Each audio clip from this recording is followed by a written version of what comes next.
Hello বন্ধুরা, তোমরা কেমন আছো? আজকে নতুন একটা ব্লগ নিয়ে তোমার সামনে এসেছি। আজকে আমি এখন কিন্ডার স্টেশনে, এখান থেকে আমি কাটোয়া যাব।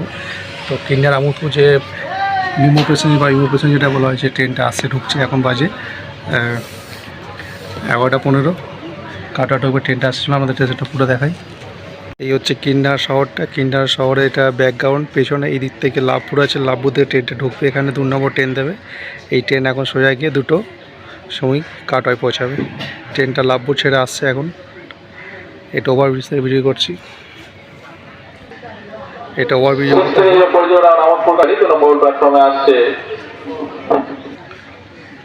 এটা কাটোয়া যাবে। এটা এখান থেকে কিন্ডার প্ল্যাটফর্ম। এটা এই সোজা কাটোয়া যাবে। দেখতে পাচ্ছেন এর সামনে দেখা যাচ্ছে এটা টিকিট কাউন্টার। এদিকে প্যাসেঞ্জার দাঁড়িয়ে আছে। প্যাসেঞ্জার ভালো হয়। দেখতে পাচ্ছেন ভিউটা এখান থেকে দেখায়। ট্রেনটায় যে হুইসেল দিচ্ছে, ট্রেনটা ঢুকছে। আমি এই ট্রেনটার মধ্যেই উঠবো। চলুন ট্রেনটা ওঠা যাক। আমি নেমে যাই। ট্রেনটা ঢুকছে, ট্রেনটার মধ্যে উঠবো।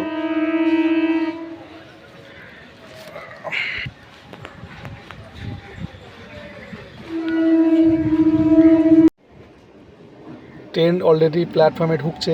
আমি ওভারব্রিজ থেকে নেমে এসেছি। এবার চলুন দেখা যাক ট্রেনের ভেতরটা কতটা পরিষ্কার বা কতটা ফাঁকা আছে। তো দেখে মনে হচ্ছে ট্রেনটা একদিনই ফাঁকা আছে। আমোদপুর থেকে ট্রেনটা ছেড়ে এসছে। এখন কিন্নারে ঢুকলে, এখন কিন্নারের টাইম হলো ঘড়িতে 1:15। এই ট্রেনটাকে কাটোয়ায় পৌঁছায় মোটামুটি 2:10 বা 2:05 মধ্যে টাইম দেখাচ্ছে। তো দেখা যাক কত তাদের পৌঁছাতে পারে। ট্রেনটাও দেখা হচ্ছে একদম ফাঁকা, যেহেতু এই ট্রেনের প্যাসেঞ্জার খুবই হয়। তো চলুন ভেতরে আমি এসে ট্রেনের মধ্যে বলতাম। সিটগুলো দেখুন একদম এক্সপ্রেস ট্রেন এটাই, কিন্তু এটা লোকালভাবেই চলে এখান থেকে। তো আপনারা এখান থেকে কিন্নার থেকে কাটোয়া যেতে গেলে পার হেড 10 টাকা ভাড়া লাগে। তারপর ট্রেনের মধ্যে উঠে গেলাম। ট্রেন একদিন দেখতে পাচ্ছি পুরো ফাঁকা আছে। আর সিটগুলো খুবই সুন্দর। আমার তো খুব ভালো লাগছে, জানলা ধারে সিটটা পেয়ে গেলাম। তো ট্রেন তো ফাঁকা, জানলা ধারে সিট অবশ্যই পাবো। তো দেখুন সাইডগুলো ট্রেনের বাড়িতে দেখাচ্ছে। কিন্নার ছেড়ে এখন যাচ্ছে।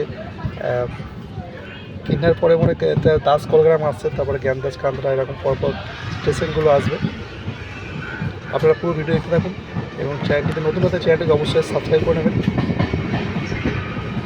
তবে একটা কথা বলি, ট্রেনটা বসে খুবই মজা। ট্রেনটা ভিড় হয়, কিন্তু একদম যে চাপাচাপি সিট পাওয়া যায় না সেরকম কোনো ব্যাপার নয়। তো আপনারা ট্রেনটায় জার্নি করতেই পারেন, খুবই সুন্দর। আমাদের কিন্নার থেকে কাটোয়া, কাটোয়া টু হাওড়া যেতে আমাদের খুব যাতায়াত করতে খুবই সুবিধা হয়েছে এখন। আগে আমরা বাসে যেতাম ভিড়ের মধ্যে ওঠে, কিন্তু খুবই প্রবলেম হতো। কিন্তু ট্রেনটা দেওয়ার পর থেকে, এই ট্রেনগুলো চালু হতে আমাদের খুবই সুবিধা হয়েছে। এখন ডাইরেক্ট কাটোয়া থেকে হাওড়া যাতায়াত করতে আমাদের সুবিধা হচ্ছে। তো রেল কর্তৃপক্ষকে জানাই অনেক অনেক ধন্যবাদ। আরও যদি 2-1টা গাড়ি ডাইরেক্ট আমোদপুর থেকে কলকাতা করা হয় তাহলে খুবই ভালো হয়, আমাদের আরও একটু সুবিধা হয়। তো দেখুন বাইরের মাঠগুলো দেখাচ্ছি, খুবই সুন্দর লাগছে আমার। একটু বাইরে দাঁড়িয়ে ভিডিও করা ইচ্ছে, তাই ভিডিও করে দেখাচ্ছি আমাদেরকে। দেখুন ট্রেনটা একদমই ফাঁকা, প্যাসেঞ্জার নেই। তো জানি না পরের স্টপেজগুলো প্যাসেঞ্জার হবে কি না, তো নিশ্চয়ই হতে পারে, কারণ আমি যখনই কাটোয়া থেকে বা আমোদপুর থেকে এসেছি, যাওয়া আসা করেছি, মোটামুটি প্যাসেঞ্জার সিট ভর্তি ছিল। আজকে নিশ্চয়ই হবে। তো বন্ধুরা পুরো ভিডিও দেখতে থাকুন এবং আমার সঙ্গে থাকুন। আমি যখন আমোদপুর বা কিন্নার আসার জন্য বেলুড় বা বালি থেকে যখন টিকিট কাটতে যাই, ডাইরেক্ট টিকিট কিনার অবধি পাই না আমি। কাটোয়া অবধি টিকিট পাওয়া যায়, তারপর থেকে কাটোয়ায় নেমে আবার আমোদপুরের জন্য টিকিটের জন্য বা নেমে টিকিট করতে হয়। তো যদি ডাইরেক্ট টিকিটটা পাওয়া যেত লোকাল ট্রেনের, বেলুড় থেকে হোক বা বালি থেকে আসার জন্য এইদিকে, তাহলে খুবই ভালো হতো। আর কয়েকটা ট্রেন যদি বানানো হতো ডাইরেক্ট কলকাতা টু আমোদপুর, তাহলে খুব ভালো হয়।